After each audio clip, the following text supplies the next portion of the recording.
if you think about generations roasting each other, that's really nothing new. Like, our parents criticized us, or our grandparents criticized our parents for like different reasons. This is something that has always happened. And vice versa, we would criticize them for things that they do that are uncool.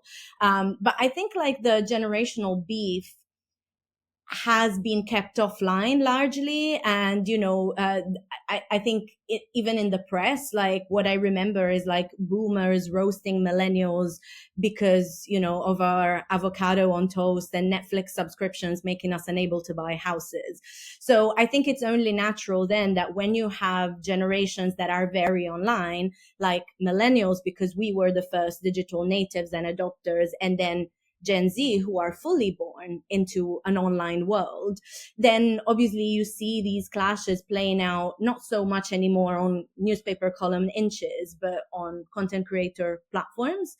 And I think the reason why a lot of what I said in the article about the differences between millennials and Gen Z revolves around aesthetics and behaviors, because I think there's something that is typically millennial in the way that we behave online, because when we came of age and platforms were suddenly a thing, it seemed to be a world of opportunity, right? Like we could use platforms to create portfolios, to start businesses. A lot of us were the first content creators and bloggers.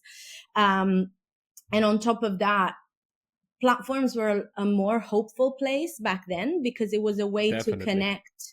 Yeah, it was a way to connect with and keep in touch with people that were in other places in the world. I remember the Arab Spring MySpace. when, MySpace was but so even innocent. You could customize it and everything. I miss those days. I miss those days. And it was a way of like showing your personality, yes, in a performative way, but with your mates almost, like, and even, MSN Messenger, like all of those platforms were about crafting an identity, but in a much more lo-fi way than when we I'm see gonna start now, where crying it's, now. Yeah, I know, good. Those were the days. those were the Like days. it wasn't as heavily curated. But even if you think about Facebook and Twitter, like when the Arab Spring happened, people were like, wow, these platforms can start revolutions. And obviously platforms rode the wave of that, and they loved it, and they made a huge chunk of their marketing that they could help people free themselves and realize their full potential. So I think there's part of a hopefulness in there's part of that hopefulness in that use that we as millennials make of platforms still, but there's also an element of that hope being crushed, where we are both like reluctant to let go of some of that use and of being very online and of posting absolutely everything, and then slightly curating that experience to look more put together. But at the same time, there's a hopelessness when we're like, yeah, everything we thought about platforms is not true because of Elon and blah, while I think Gen Z, they have a humor that is a lot more meta, not the platform, but like meta, the behavior, where you need to be very online to understand the meaning of those memes. But at the same time, they don't post as much, and their aesthetics are more about, goblin mode, not being so heavily curated, because they deeply resent, for instance, the polished version of the Instagram aesthetic that we as millennials have created. But what I argued in the article is that you may create a messy and more real aesthetic, but it's still an aesthetic, because if you are mediating yourself through a platform, it's still a performance of sorts. So yeah, I think like those are some of the key differences that I discuss in the article, that are very much informed by the times that we've all lived through. And we're tired, you know what I mean? Like, I think a lot of millennials, like I've personally had to keep up with trends, but a lot of millennials don't have the time or the interest to do that anymore, because some of them are starting families. A lot of us are burnt out by all the crises that we're facing. And like learning how to be good at TikTok is maybe just not our priority. Sorry, I just remembered how you said that. It might be just a generational thing. And I remember how when boomers were putting us on blast because of avocado toast or whatever, we just had that Joker card. We could just say, okay, boomer. And we were kind of we created this Teflon around us, you know. Yeah, I guess the Yeah, wheel because turns, I suppose. the wheel always turns. Everything comes back to bite you in the ass because life is just like that. But I think what's interesting is that an older generation criticizing a younger one, again, is nothing new. It's kind of like, oh, you know, where have our morals gone kind of thing. And it's very easy to be snarky about it and to just be like, okay, boomer, you know. But I think when suddenly after being the cool kids, suddenly like people remove your cool factor, it's very triggering. It's kind of like, wait, I'm young. I'm still young. How dare you? Exactly. Um, I totally still feel this way, by the way.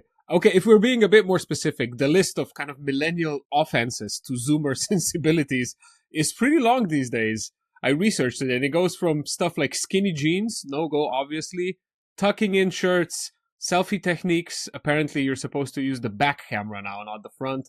Overuse of certain emojis, and the dreaded millennial pause, like you said, the brief moment of silence at the start of the video, there to see if the device is in fact recording or not, which can look a bit silly.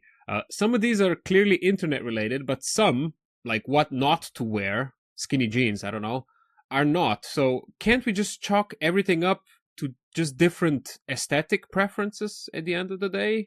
I feel like the whole not following trends is still a trend. You know, I remember I was a teenage metalhead and I made a point out of not being girly, out of not following fashion and wearing whatever you could find in a shop window. But that was still a trend. Like it's still an aesthetic. So what I would say, apart from an aesthetic, is maybe a way of being where it's kind of a rejection of polish and a rejection of rules, which maybe I think like for millennials, we were kind of on the cusp of rejecting them. Like, there's a lot of us that became digital nomads or, you know, decided to start our own businesses and whatever, which is something that you can easily do when you're young and you're not, you know, you're not starting a family. So that is one thing. But also in general, we still had to deal with a lot of boomer workplaces where yes, we wanted our little corner, but at the same time, we still had to cope with the fact that our bosses were still that age. So we needed to kind of find a halfway house. While now millennials are finding themselves being bosses, and we've all gone through the pandemic, which has been like a massive shakeup of the working environment. So I think Gen Zs are also a bit more reluctant to do things by the book because of that, because a lot of them came of age during the pandemic. But I think what's really interesting when it comes to fashion and aesthetics like that, I actually dispute, like, don't get me wrong, I don't love skinny jeans, but Gen I had a Z phase. are bringing Yeah. back same. I mean, I was a teenage metalhead. But basically Gen Z are bringing back a lot of the 90s and even worse Y2K trends that we used to wear when we were growing up. And some of those are god awful. Like, please keep low rise jeans in the bin. So I'm kind of like, who's really that uncool if you're bringing those back? Cause we were wearing those. So all of these things are quite cyclical. And if anything, I would say that I'm struggling to see something new. Like I'm struggling to see, you know, like the 70s had punk, the 80s had glam, the 90s had grunge. And then Y2K was just like a puddle of everything. But I'm struggling to see something that I'm like, oh, you know, that's too like 2010, or like that is so 2020. If anything, I'm struggling with that. Like I'm quite curious of the fact that you can't say, oh, that is a very Gen Z aesthetic yet, apart from gobbling mode and stuff like that. Thank you very much for listening. Please subscribe to the podcast on YouTube, follow and rate on Spotify and Apple Podcasts. Marketing Tutorials insist it's really important that I hassle you about this. So I'm doing it. Also, if you'd like to, please support me on Patreon. This is a one-person podcast. I do everything by my little old self. There's no team behind me. It's very sad, I know. But you can help by hopping on Patreon and finding the Smart Cookies podcast on there. And then last but certainly not least, Like always, I have to thank my existing patrons, Tovarish and Tovarishice. Without you, there would be no Smart Cookies podcast, which makes you actual producers of this show. So eternal glory and thanks go to Andraš Rakuščak, Florian Hauer, Peter Karba, Matija Zupančič, Dejan Žolnir, Darej, Rok Tržan, Saša Vipotnik, Neven Cvijanović, Juš prebral, Nate Cirk, Goran Ivašić, Anže Sever, Ole, Marin Ferrara, Aljaš Mahar, Štrole, Ajda Mancian, Miha Medved, Medinjo, Goran, Gordon, Lorenzo, Jurečuk, Mila, Carmen, Veronica, and Taichi. The community is growing, which makes me deeply touched and grateful. Thanks again, everybody.